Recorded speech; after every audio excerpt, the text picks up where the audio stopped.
Right then, so today we are fitting a curtain rail, and we're going to show you how we get from what you see now, which is a laser level on the wall, and how we get from that to having a curtain rail that's actually fitted and strong and ready for curtains to be hung from.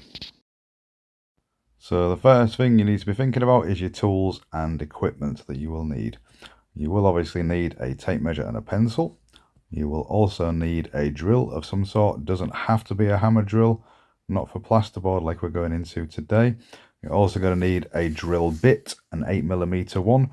The ones you see here, the top one is a drill bit for wood, the top middle one is for metal, and the one you want is the bottom one, which is specifically designed for masonry, or in our case, plasterboard. You're also going to need some kind of spirit level. Just a standard spirit level is fine, or we're using a laser guided spirit level for our job today. Or you could even just use a piece of string if you like, as long as you've got two people, one person at each end to hold it tight and mark it up that way. That's quite a common method as well. You're also going to need a set of steps, of course. Hopefully you've got some nice pink ones like in the picture there. Also going to need a hoover, just for hoovering up the dust. I generally try and hold the hoover under the hole while I'm drilling it, just to catch all the dust, which you'll see me doing in the video today. We're going to need some plasterboard fixings. These are like plugs that go into the wall that are specifically designed to go into plasterboard. We're also going to be using some standard wall plugs. We'll be using the blue ones today, which is the 8mm wide ones. We'll use one of each for each bracket for the curtain rail. And then other than that, just some standard screws is what you need. So step 2 in the process is marking the wall. You need to work out the height you would like the curtain rail to be fitted at. And you also need to measure the total width of the window and divide that by 2 to get the exact halfway point.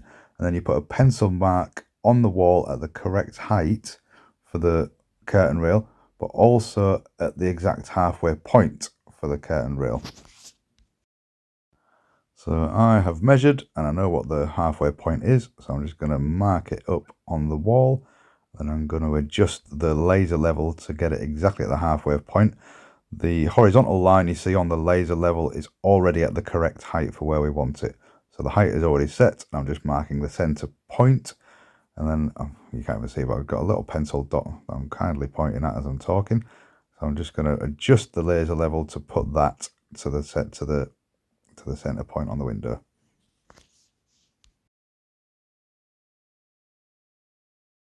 So step 3, mark where the brackets will go. So we place our curtain rail bracket on the wall in the correct position, and we draw a pencil mark around the inside of the hole on the bracket where the screws will fit through them. And this is where we will drill our holes in the wall for the screws to go into and hold the brackets in place. So we know that the cross section on this laser level is in exactly the right height, and it's in exactly the center of the window. So I'm literally just putting a pencil mark in the hole in the bracket where the screws will drill through, and that is giving me the exact position for that particular bracket. On this right hand side, we're going to just do it about 8 centimeters away from the edge of the window, just so I've got a bit of overlap. Again, the same thing, getting it to the exact same height as that middle one using the laser level. And then we're going to go to that left hand side, and we're going to do exactly the same thing again. We're going to measure 8 centimeters away from the edge of the window itself, again for that little bit of overlap. And then we're just going to mark it up with a pencil again. And then we've got all 3 brackets all marked up, all ready for drilling, all at exactly the same height and the consistent positioning. So step 4 is installing the plasterboard fixings. So we drill a hole in the wall at the top of each of the pencil marks we've drawn prior for the curtain rail brackets. And then we use the corkscrew style plasterboard fixings straight into these holes. So this is the plasterboard fixing we're going to use. You see it is like a little corkscrew. We drill a hole in the wall about 9 or 10 millimeters wide. This is wider than 9 or 10 millimeters, and so when you drill it into that hole, it sort of squishes in and it grips tight with that corkscrew effect. It has got a cross section on the top which is designed for like a Phillips style screwdriver.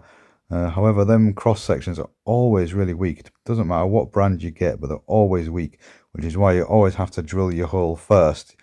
I mean, according to the advertising, you should be able to drill this straight into the wall without even drilling a hole first, but you never can. So trust me on this, follow my advice, drill a 9 or 10 millimeter, roughly a 9 or 10 millimeter hole in the wall first, and then screw your plasterboard fixing into that hole, and then you won't round off your Phillips style cross section at the top there. Because I guarantee you, if you don't, that nice cross shape is going to turn into a circle shape, and you're going to have a plasterboard fixing halfway into a wall that you can neither get in or get any further in, and you can't get any further out. Right, so you can see I've already drilled a 9 or 10 millimeter hole for the center rail, and I'm just about to screw in the corkscrew plasterboard fixing straight into it. Really is as simple as just screw it in. Once the hole is drilled, you can literally just screw it straight in like that. Easy peasy, and it grips really tight as well. Then we're going to do the right hand side one. I'm actually going to show you myself drilling the hole. So I'm literally, all I'm doing is doing an 8 millimeter drill bit of hole. I use the hoover to catch all the dust, keep things a bit cleaner. And then you'll see me wiggling it about like that to make the hole just a little bit wide. I only want it about a millimeter or two wider than the 8mm drill bit I'm using. So that should be about 9 or 10 millimeters wide, that hole now, which is perfect for the plasterboard screw to just go straight into and grip it real nice and tight. Which I should be showing you about now how I screw that in. And there you go.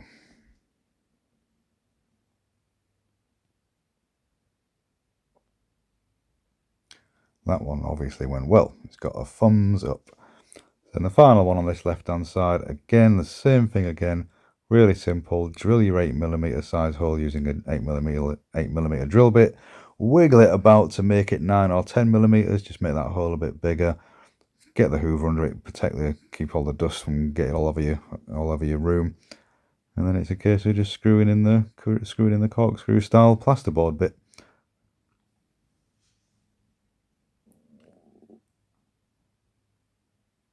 And there you go. Looks like it's gone in quite well. Well, I know it went in quite well because it's me doing it. So step 5 is installing the standard wall plugs. So we're going to drill another hole at the bottom of the pencil marks this time for a standard wall plug to fit into. So now I'm going to drill 8mm size holes below the plasterboard fixings, drilled into the bottom of the pencil marks that we marked up earlier. So you will have 2 fixings for each bracket, plasterboard fixing at the top and a standard plug at the bottom. So the standard plugs look like this. They are pretty bog standard, but they're a good quality one. 8mm wide to match the 8mm drill bit, and they are usually blue when they're 8mm. So you just put them in the hole, tap them in with a hammer just to get them all the way in. They should fit nice and snug, and they will get even tighter once the screw goes in as well. Right, so for this bit I've just got a picture of the 2 different plugs. A little bit blurry because I'm kind of zoomed in. Well, I just need to explain why we use 2 different types of plugs. And the reason is that the plasterboard plug is quite a lot bigger than the standard plug. Like 3 times bigger, they're quite large. And you never get enough space on a standard curtain rail bracket to fit 2 plasterboard plugs. If you put 2 plasterboard plugs, one above, like literally right next to each other, they actually end up weaker than if you had them. If you didn't have 2 of them, it would be stronger with 1 than it would be with 2 if they was right next to each other, because there's less wall for them to grip into. So we do the standard plasterboard plug below the plasterboard plug, because that can screw in with leaving some plasterboard between the 2 plugs, so they're both gripping all the way around, if you see what I mean. So that's the reason why we do 2 different types of plugs. It's purely because of the space available for the curtain rail brackets, not allowing 2 separate plasterboard plugs. So you might as well have a standard plug and a plasterboard plug rather than just a plasterboard plug, if that makes sense. Step 6, fitting the wall mounted brackets. So we use 2 screws per bracket, 1 screw in each of the different types of plugs we have installed. Before that, however, we do give it a little clean first. What you see there is just the tradesman's version of a baby wipe, called a trade wipe. Just clean off all the old pencil marks and clean off any dirt from the drilling. Just easier to do this while the brackets are not attached, then it's just a nicer finish once the brackets are attached. So it really is as simple as literally just screwing the screws into the plugs that have been installed. Normally do the top one into the plasterboard fixing first. It's just easier to get the actual drill itself into, or the electric screwdriver itself into position, doing the top one first and the bottom one second. And then we're on to step 7, which is prepare and fit the rail. Cut the rail to size if needed. Install any hooks or rings onto the rail itself. Lift the rail into position. Tighten up any grub screws on the back of the curtain rail brackets. And then stand back and admire your handiwork. So this is the curtain rail we're fitting. No need for us to cut this one down, as it's 2 pieces, one slides inside the other. We need to fit these rings over it first before we install it, which you can see I've done there. Even amount of rings either side, 16 either side in this case. Could be different for yours though, however. The reason we do even amount either side is because they cannot pass that centre bracket that's already fitted to the wall once the curtain rail is installed. So it's important you get them in the right position before you stick it on, because otherwise you'll be taking it back off again. The other thing to bear in mind is you need to have one ring on the other side of the end brackets. So you see I've got that separate ring just on that left hand side, and that will be fitted to the left of that bracket with all the rest of the rings in between the end bracket and the middle bracket. That's just so when you try and close the curtain is stuck at that end on that particular bracket, so it doesn't slide all the way along, and it just means you've got it the curtain fully drawn from one end to the other. And then you do the same at the other end as well. So one ring on that right hand side at the other side of that right hand bracket. And there you have it. That is pretty much the end of fitting the curtain rail. There are some screws on the back of the brackets that you should tighten up as well, just to stop the curtain rail bouncing off when you draw the curtains or move the curtains around. Okay, so thank you for watching. Hopefully this was helpful if you're trying to do your own, or if you're thinking of us employing us to do a curtain rail for you, at least you know the process. So again, thank you for watching. Bye bye.